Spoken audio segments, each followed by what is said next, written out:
Hai, selamat datang di channel Faiz Project.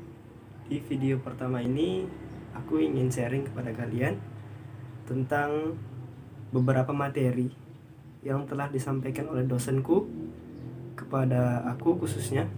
Aku ingin sharing, mungkin juga ingin berdiskusi dengan kalian. Jika kalian ada saran atau kritik, boleh tulis di kolom komentar. Oke, sebelum itu, perkenalkan dulu.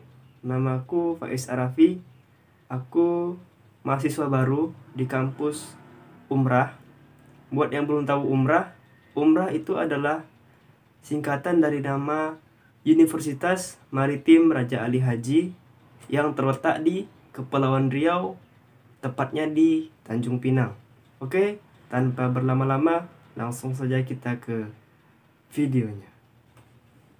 Oke, di video pertama ini aku akan sharing tentang pengantar teknologi informasi, yang mana ini akan berkaitan dengan revolusi industri.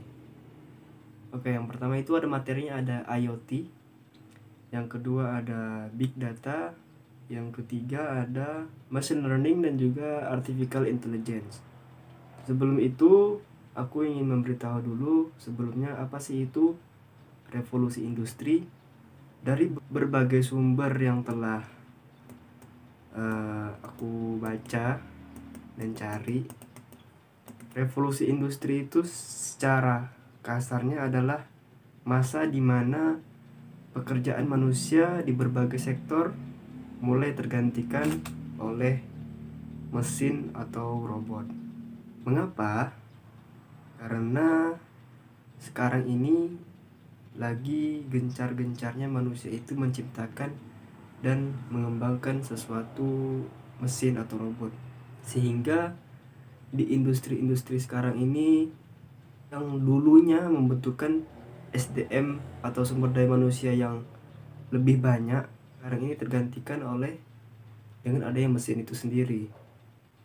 Ya, kalau membahas tentang teknologi dan industri 4.0, pasti semakin lama akan semakin berkembang. Yang tadinya membutuhkan sumber daya manusia 100 orang untuk mencangkul, sekarang hanya membutuhkan 10 orang yang hanya perlu mengontrol masing-masing robot mereka itu sendiri, sehingga pekerjaan manusia lebih dipermudah dan tentunya waktu pekerjaannya lebih singkat daripada sebelumnya. Ya, mudah-mudahan kita bisa bersaing di industri yang semakin lama semakin berkembang ini. Oke, kita lanjut. Nah, ini ada revolusi industri dari 1.0 ke 4.0. Kita akan bahas satu-satu. Yang pertama itu industri 1.0 pada abad ke-18.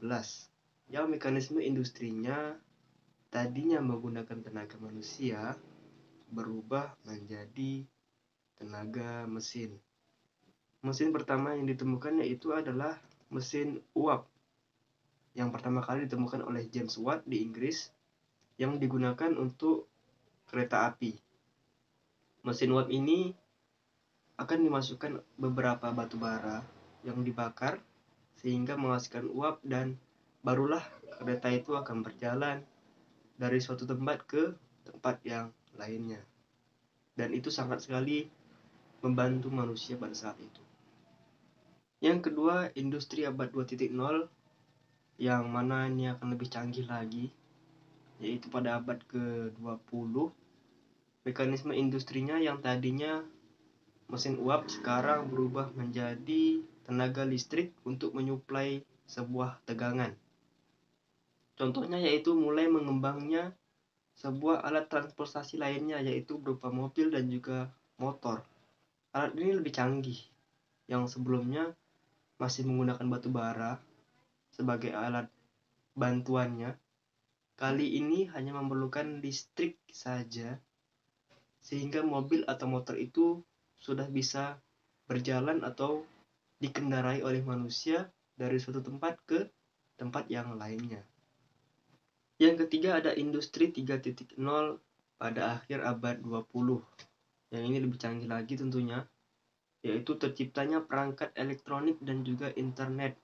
Contohnya dimulai dengan dipicunya perkembangan mesin-mesin pintar atau sekarang dikenal dengan komputer. Komputer ini sangat berpengaruh terhadap pekerjaan manusia pada saat itu, seperti mengantar dokumen, membuat catatan keuangan, dan banyak hal lainnya, sehingga pekerjaan manusia pada saat itu lebih dipermudah. Dan yang terakhir ini yaitu industri 4.0 abad ke-21. Terciptanya IoT dan juga AI yang akan kita bahas setelah ini. Oke, memahami apa itu Internet of Things atau IoT. IoT itu adalah sebuah perangkat yang ditanamkan dengan teknologi seperti sensor dan juga software yang bertujuan agar bisa mengendalikan, menghubungkan, dan bertukar data melalui HP atau perangkat lain selama terhubung ke jaringan internet.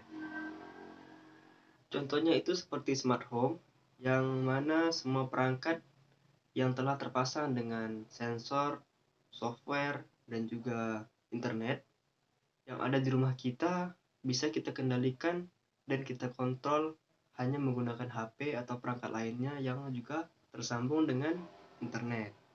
Contohnya seperti kita mematikan lampu, menutup jendela, menutup pintu, dan lain-lainnya, sehingga pekerjaan manusia di rumah itu lebih dipermudah dan lebih efisien tentunya. Selanjutnya ada big data. Big data ini adalah sebuah kumpulan data yang sangat banyak, kompleks, dan akan terus bertambah setiap waktunya. Biasanya, big data ini dihasilkan dari aktivitas selama di internet yang secara rutin kita lakukan. Contohnya yaitu ketika kita berbelanja di sebuah e-commerce, kita men-searching suatu barang, dan barang yang kita searching atau kita cari itu akan ditangkap oleh big data itu tadi, sehingga ketika muncul sebuah iklan, maka iklan itu akan memunculkan sebuah barang yang pernah kita cari di suatu e-commerce itu tadi. Dan sehingga itu bisa mempermudah juga untuk manusia dalam membeli atau memilih suatu barang itu tadi. Next, yang terakhir ada machine learning dan juga artificial intelligence. Mengapa saya menggabungkan kedua materi ini? Karena menurut saya kedua materi ini sangat saling berkaitan. Dan pengertian dari kedua materi ini bersama, yaitu sebuah mesin yang dikembangkan untuk bisa mempelajari berbagai hal dengan sendirinya. Contohnya itu seperti face unlock di HP. Tugas mesin ini akan mempelajari dan mengenali wajah sang pemilik HP, sehingga handphone ini hanya akan terbuka jika ia mengenali wajah si pemilik HP ini. Dan sama juga dengan Google Lens kamera. Jika kita mengarahkan atau memotret sebuah sepatu misalnya, mesin ini akan mencari tahu sepatu apa yang kita potret. Setelah itu, ia akan memberikan sebuah website atau sebuah tempat di mana kita bisa menemukan sebuah sepatu yang kita inginkan itu tadi. Oke, mungkin demikian beberapa materi yang bisa aku sharing dan sampaikan. Dan jika video ini bermanfaat, jangan lupa diklik tombol like, komen untuk saran dan kritik, dan juga subscribe YouTube ini. Dan mohon maaf apabila ada salah kata dan kekurangan. Saya Faiz Arafi, saya pamit undur diri dan sampai jumpa di video berikutnya.